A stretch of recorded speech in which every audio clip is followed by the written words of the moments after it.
If you ever experience a situation that's preventing normal operation, CleanBlastPRO is equipped with several service indicators to inform you of the issue. On the left front panel is the maintenance LED, which will illuminate either yellow, which is a warning, or red as an error. In this case here, it's illuminated red, and the error will appear directly on the LCD screen.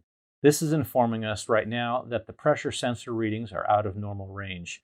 In addition to this illuminating red, if I try to operate the device right now, it'll give me an audible tone telling me that there's an error. For me to address this issue, if I press the dial button, the message will go away, but the LED will still be present.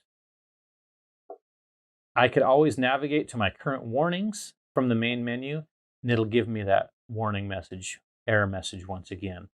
Now we're going to go ahead and make that error message go away by increasing the pressure of the air. Now we've turned the air pressure back up. So now you've noticed that the maintenance indicator has gone away and my air pressure has now gone back up to 94.7 psi, and everything is operating as it should. And that's a quick overview of the service indicators on the CleanBlastPRO.